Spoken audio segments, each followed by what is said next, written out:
עקיבא הכהן, הוא בעלים של שיווק מוצרי ישע. בוקר טוב. בוקר טוב מבורך. מה זה אומר בעלים של שיווק מוצרי ישע? אנחנו לאחרונה, בחודשים האחרונים, הקמנו חברה שנקראת שיווק מוצרי ישע. ככה הקמתם ישר לתוך החרם? בין היתר, כן. באמת זה עלה מלמטה למעלה, לא מהחרם, אלא יותר כמשהו שעלה מהשטח. אנחנו יצרנים בעצמנו בישע. יש לנו תחנת קמח ביישוב יצהר.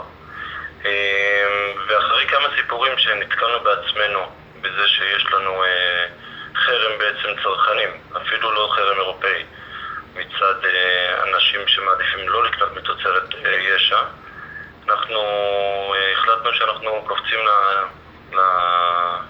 לבריכה הזאת הגדולה מאוד שנקראת שיווק ישיר לבית, ונותנים לאנשים שכן רוצים לתמוך דווקא בישע ולקנות דווקא מהמוצרים של ישע את האופציה הנוחה. איך אתם מנגישים את זה בעצם לקונים?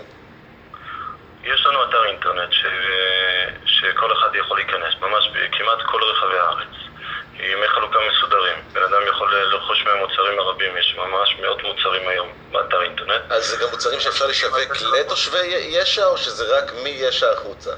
גם תושבי ישע יכולים לתמוך בתושבי ישע וגם אנשים מחוץ לישע. העיקרון הוא יצרנים שנמצאים ביישובים, ממש מיישובי גב ההר. למשל מוצרים שאתם משווקים?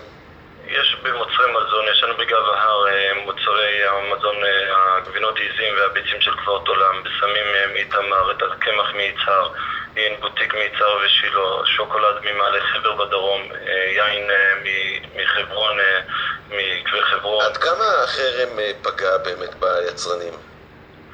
קשה לאמוד את זה במספרים. אני יכול להגיד באופן אישי שהיו לי כמה וכמה מקרים שניגשתי לחנויות בשכונות מסוימות, גם בשפילה וגם בירושלים, שאמרו, תשמע, אם יהיה כתוב פה יצהר על המוצר הזה, פשוט אנשים... אנחנו מדברים על חרם ישראלי, אני הייתי בטוח עד לרגע זה שאנחנו מדברים על החרם בעולם שעושה את הבעיה. זה נכון, יש את החרם בעולם, אבל רוב היצרנים בישע הם לא יצואנים. אנחנו לא, המגזר שאנחנו פונים אליו הוא הישראלי, והיצרנים הקטנים יותר שאותם אנחנו משווקים הם לא יצואנים. היצואנים זה בעיקר מהאזורי התעשייה. זאת אומרת, אתם עוסקים יותר עם בעלי העסקים הקטנים שמשווקים פה בתוך הארץ, ואתה רוצה לומר לי שבארץ יש חנויות שאמרו לך אנחנו לא רוצים את המוצרים כי לא יקנו אותם? בדיוק כך, בדיוק כך. אתה יכול לתת לנו פה שמות, פרטים? אני יכול לספר סיפור שהיה לי. אני ניגשתי בשכונה בירושלים. אני לא רוצה להכפיש את שמה של השכונה, אז לא נגיד אותה. אבל אני כיצרן, כמשווק של משהו שאני מייצר, את הקמח שלנו, את השדה מיצהר, ניגשתי וכתוב על השקית יצהר, כי אני לא מתבייש מאיפה שאני. והמוכר מסתכל, אומר לי, נראה מוצר מעולה, נראה גם מוצר שירצו לקנות אותו, אבל יש לי בעיה. אני לא יכול למכור פה משהו של יצהר. אמרתי לו, למה לא? הוא אמר, תשמע, אני בעבר רציתי לשווק מוצר אחר, מיישוב אחר. והיו כמה עשרות לקוחות שניגשו אליי, שהם לקוחות קבועים שלי, אמרו, אם אתה לא מוציא את המוצר הזה מהמדפים, לא רק שאנחנו לא קונים אותו, אנחנו לא קונים בכלל מהחנות שלך. יהודים שאמרו את זה? כן, כן. עכשיו, ברור לי שזה מדובר במיעוט יחסי במדינה, אבל הצד השני הוא לא בא לביטוי בכלל. נגיד אתה לצורך העניין רוצה לתמוך כן בישע.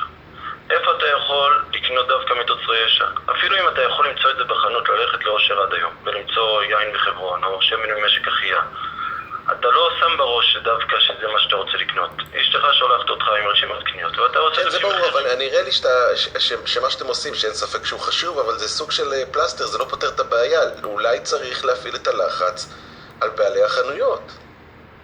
אני חושב שפה אנחנו עוקפים את הבעיה, אבל לא פותרים אותה. לא, אנחנו פותרים אותה באמצעים הנכונים, כי בעלי החנויות, מה לעשות, מה שמעניין אותם זה הכסף. ובסופו של דבר, אם יש להם חרם צרכנים כזה, מצד הלקוחות שלהם, אין להם אינטרס כזה. בסך הכל זה מה שמעניין אותם, מה יהיה המחזור שלהם בסוף חודש. פה אנחנו נותנים מענה לבעיה, ישיר לבית. כל אחד שנמצא בשכונה שם, והוא כן רוצה לקנות, הוא קונה בעצם, ואז כשהוא רוצה לקנות את השמן זית, במקום מספרד, אז הוא רוצה לקנות דווקא את משק אחייה. יש לו את האפשרות, אפילו שזה לא נמצא על המדף בחנות שהוא רגיל לקנות בו.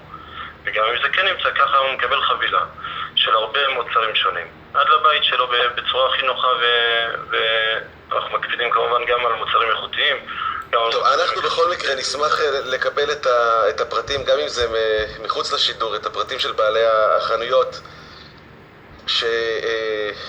שמתנגדות להכניס את המוצרים מיש"ע, כי לדעתי זה מצריך בדיקה קצת יותר מעמיקה יחד איתם בהקשר הזה. אז אנחנו נשאר איתך בקשר מיד אחרי השידור, ובכל מקרה שתהיה לכם בהצלחה. תודה רבה לך. עקיבא כהן, בעלים שיווק מוצרי יש"ע, תודה לך. גם לך. קצת